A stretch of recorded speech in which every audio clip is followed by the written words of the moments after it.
Hello, it's Bernadette Jansen and welcome back to She Renovates, the podcast for women who want to create an income and a life they love through renovating. So welcome back to another episode in our mini-series, 14 Days to a New Bathroom. And we're trying something different today. So we're actually videoing this episode. And so the quality of the sound might not be so good because we're in a bathroom. There's lots of hard surfaces, so I apologise for that in advance. The next thing I wanted to say is when we started our podcast, our first podcast, we ran a competition and offered a free copy of the newly released book, Secrets of Property Millionaires Exposed, in which I'm featured. We got a lot of really lovely reviews, but I've not been able to send the book to some of the people because I don't know their identity. So if you were one of those people who put in one of those first 10 reviews, can you please just take a snapshot or a screenshot of your review and email it to me, Bernadette at the School of Renovating, with your address so I can send you out a copy of the book. And for anyone else, I've got a few more copies that I can contribute to the cause. So if you would like one, please do the same. Go and write a review and send me a screenshot. And I've got another 10 copies to give away. So that's 20 in total. So I look forward to hearing from you. Okay, so today we're talking about bathroom bling, tapware. And the first thing I want to say is that the tapware is really the jewelry. It really brings the bathroom to life. So choosing the right tapware is really important. You've got to think about lots of things, is it going to last? Is it going to be good quality? Is it going to be easy to use?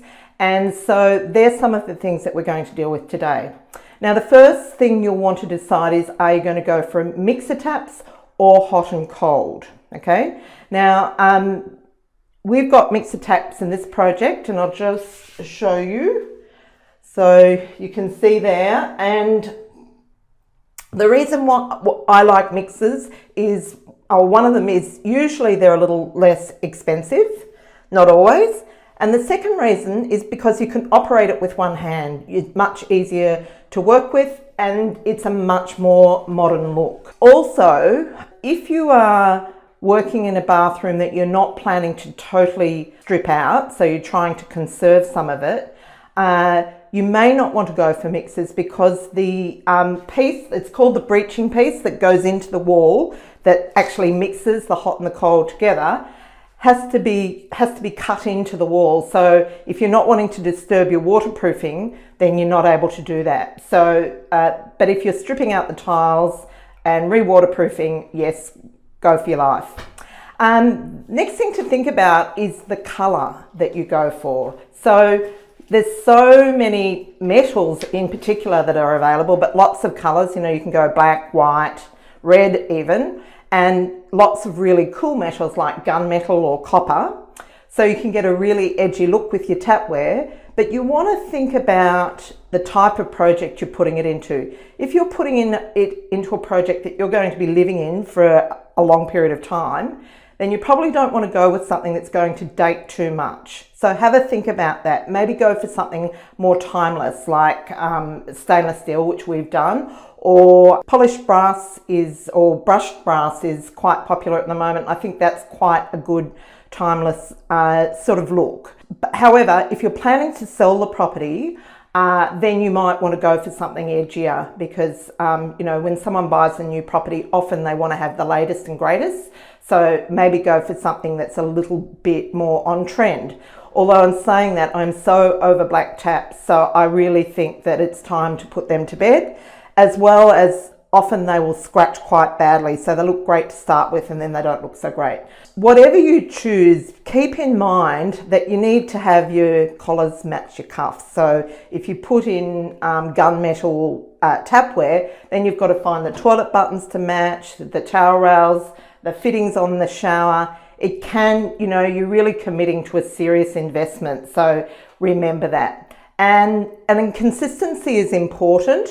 It doesn't mean that you absolutely have to be a slave to everything matching, but it's, because if there's an element that you can't get to match, I don't get too hung up on it. But as much as possible, I think if you're going for, say gunmetal taps, you want to try and get it to fit in as much as possible. The next thing is, in terms of your taps again, the configuration. So I'm just going to show you this tapware again. So with the basin, so we've got a wall-mounted mixer tap here, but we could have had a bench-mounted one, so sitting behind. Or if we had a basin that had a hob on it, we could have had a hob mounted one, which would sit up there.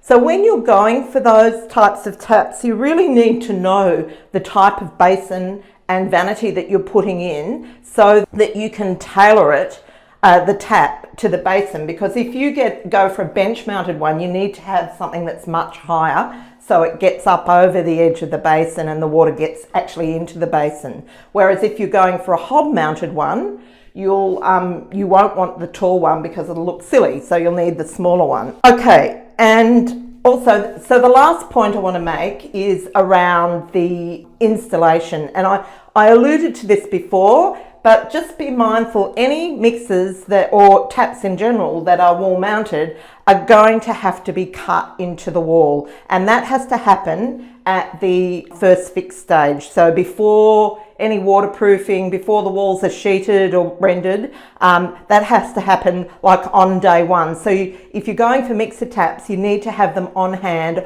on day one for your plumber to install that breaching piece. Now, another really valuable tip is make sure that all the remaining components of the taps are kept together, because it's, a very common thing to get to the end of the job and the plumber to come and say to you, where's this piece of the tap? And he's just left it lying around everywhere, and then it's missing and they're hard to replace. So really keep them together. But if you're going for bench mounted or basin mounted, then the actual connections actually happen in under the bench. So you've got a little bit more freedom to move things around. Okay, so I hope you have found this helpful. I'll put in some images in the show notes as well for anyone that's not seeing the video, just to help you understand what I've been talking about. It's a bit tricky talking about something visual without the visuals. Okay, so thanks for that, and I'll see you on the next episode.